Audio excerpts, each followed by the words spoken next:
আসসালামু আলাইকুম রহমতুল্লাহ। আজকে আমরা তোমাদের সবার একটা কমন প্রশ্ন নিয়ে আলোচনা করব যে ভাইয়া এসএসসি পরীক্ষার এমসিকিউ এ সর্বনিম্ন কত পেলে পাস দিবে, 7, 8 নাকি 9?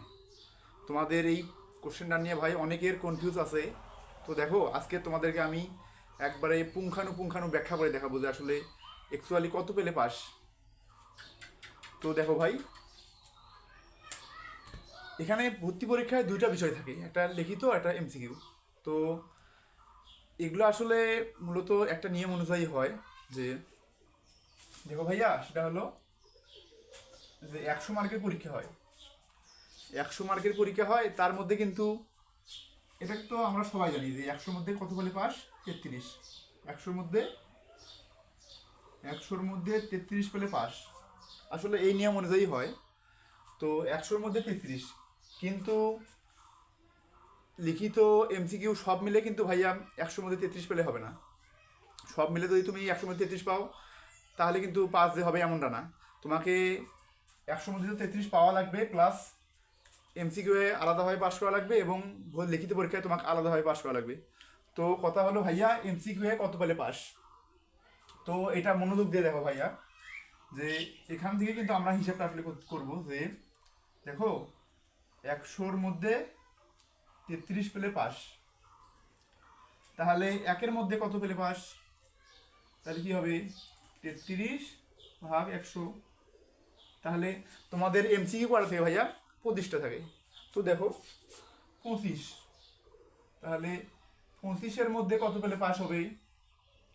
33 × 25/100। তো এটা দেখো, তোমাকে আমি এই যে আমার হাতে ক্যালকুলেটর আছে, ক্যালকুলেটর দিয়ে হিসাব করে দেখাই।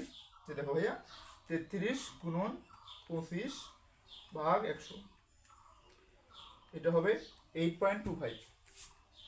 8.25। তোমাদের মাঝে অনেকে আছে যারা বলে যে নৈবেত্তিকে 7 পেলে পাস হবে। কথাটা একবারে ভুয়া। 7 পেলে, 7 পেলে কখনোই পাস হবে না ভাইয়া।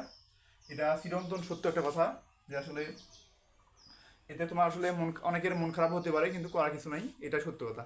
7 পেলে কখনোই পাস হবে না। তোমাকে এমসিকিউ এ পাস করার জন্য 8.25, 8.25 তো আর মানে কোনো পূর্ণ সংখ্যা না।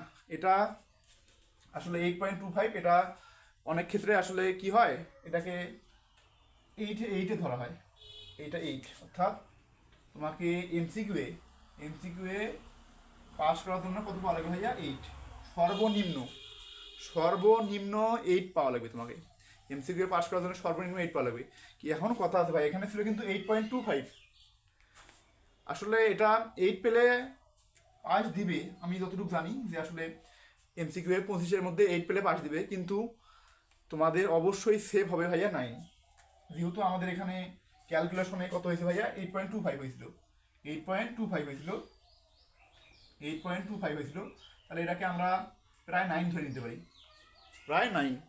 তো ভাইয়া আসলে সেফ, এটা হলো সেফ মার্ক। তোমাকে 25-এর মধ্যে তুমি যদি 9 পাও, তাহলে তুমি মোটামুটি একটা মানে কোনো দুশ্চিন্তা থাকবে না তোমার। তুমি নিশ্চিত থাকবা যে তুমি অবশ্যই পাস করবা। তাহলে আমাদের এভারেজ মার্ক কত ভাইয়া? 9। তুমি 9 পেলে অবশ্যই কি করবা? নিশ্চিন্তে থাকবা যে তুমি 100% পাস করবা। তো আশা করি ভাইয়া তোমাদের বিষয়টা ক্লিয়ার হয়েছে। তো এখন আমরা লিখিত নিয়ে আলোচনা করব, যে আসলে লিখিত পরীক্ষায় কত পেলে পাস হবে।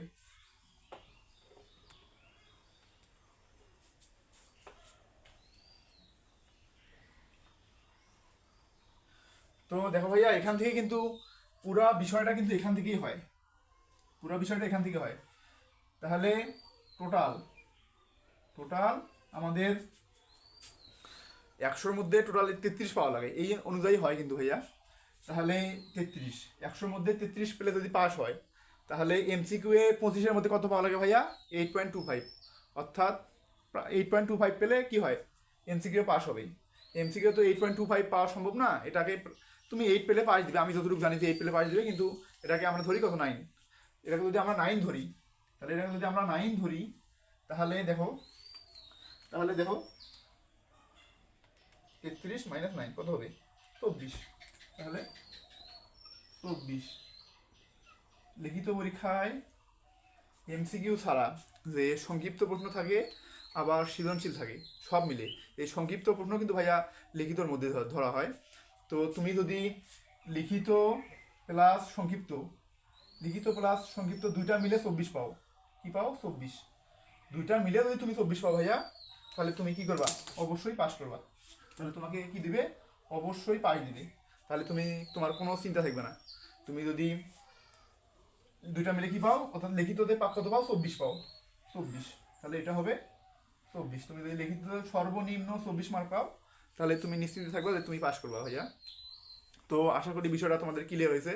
তো তোমাদের অনেকে বলে যে 7 পেলে পাস, আবার লিখিত 20 পেলে পাস, এর কথা সম্পূর্ণ ভুয়া ভাইয়া। তো আশা করি তোমাদের বিষয়টা ক্লিয়ার হয়েছে। তো আসসালামু আলাইকুম রহমতুল্লাহ।